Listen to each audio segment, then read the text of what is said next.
Hello, my traders and traderettes. My name is Rich, the channel is called New Memphis, and I am so glad that you could be here today.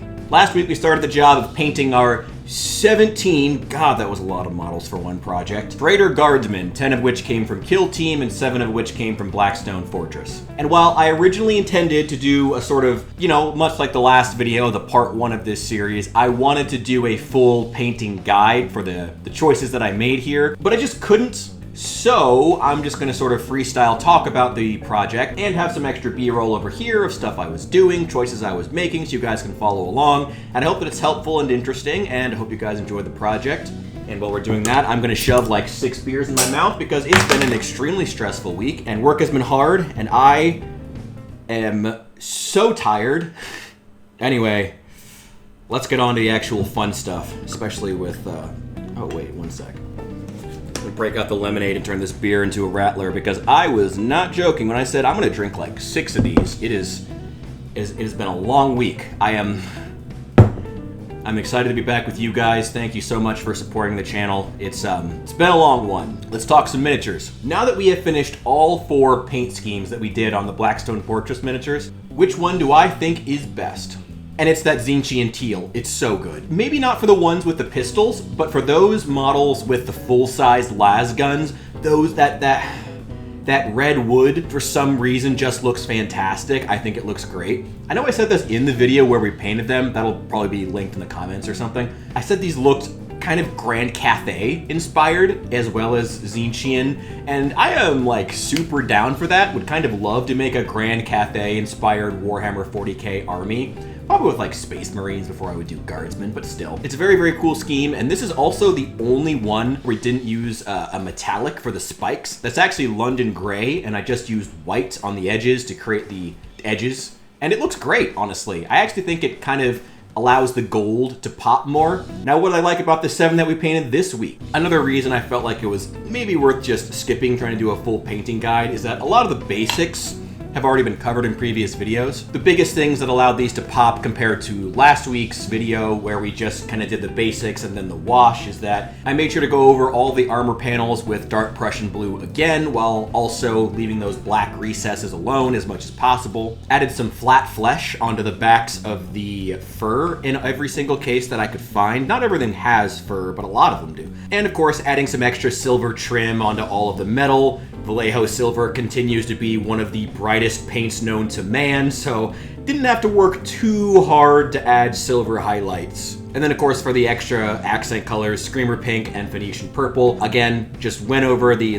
raised areas as best we could to add those highlights of the original color so that the wash didn't leave them just black. All really basic stuff, but I think part of the reason it came together so well was the color choices. That dark Prussian blue compared with the light green we used on the guns, we'll go over the process in a second, really ended up looking really astoundingly good. And I'm really glad that we didn't end up going with green armor and the green guns because I think it just would have been too much and it would have just ended up kind of washing out. We used green armor, specifically German extra dark green, another very, very dark color, when we did the glowing blue guns maybe a few months ago now. It was pretty early on in the channel. But I think that was part of the reason that the blue was able to work, was that we had this dark earth tone that didn't attract a lot of attention, so that the guns, and the blue specifically, because blue was a very unnatural looking color in nature for the most part, it really allowed that to pop in a certain way. And I want to say one more thing about the guns compared to the blue glowing ones that we did a few weeks ago. You can tell with all of the guns we did this week when I was doing the green that I really just ended up taking a very, very small brush and just painting in a lot of the extra details.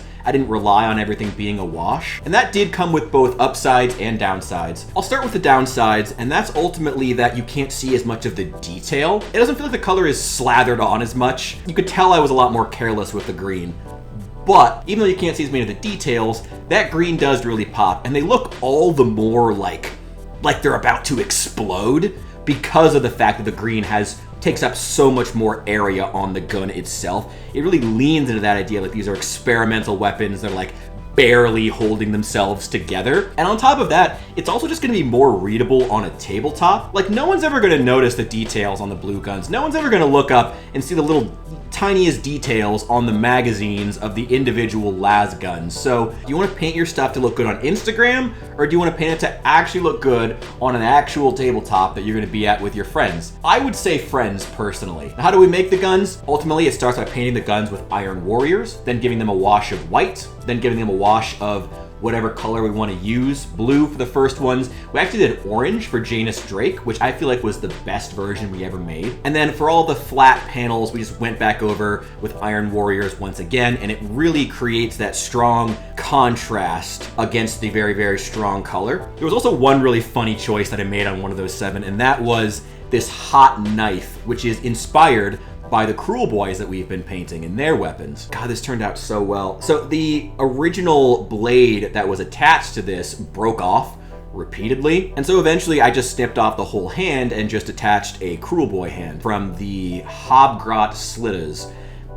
God, the names from that faction were so bad. And then I was like, I can't just do that once.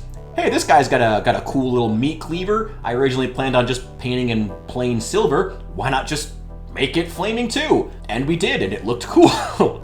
That's it. That's really the process here, guys. That's what we do at New Memphis. Once again, painted in white, then a full layer of orange, and then deep yellow, just a few scattered brushes, just a few scattered strokes of that, strokes of white, and then those very, very fine horizontal lines of flat red. But it turned out astoundingly good. I am incredibly happy with this one. And of course, trying out the glowing green on a melee weapon turned out even better than I had hoped. Because they were cylindrical, I also turned some of the, like the clumps of super glue and Elmer's glue that kept getting caught on the paper clips. I put those on here to look like rocks, but because they were cylindrical, I thought, hey, why not turn them into some torn up ordnance shells? It's not great.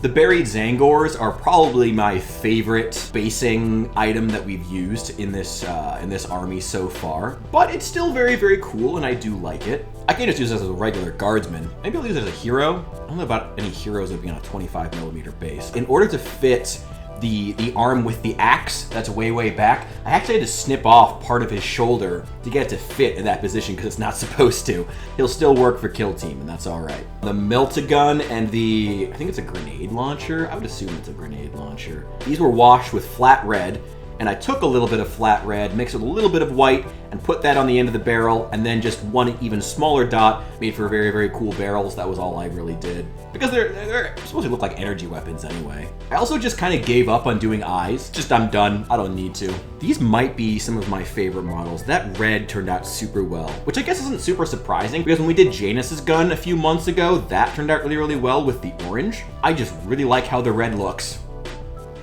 Moving on. Let's talk about a model that didn't have any glowing effects whatsoever. I couldn't find, because I never use the instructions when I'm assembling these damn things, I couldn't find the other arm that's supposed to specifically have the shield fitted for it. So I just gave up and just used one of the knife arms. Probably not an efficient way to fight, but it is cool.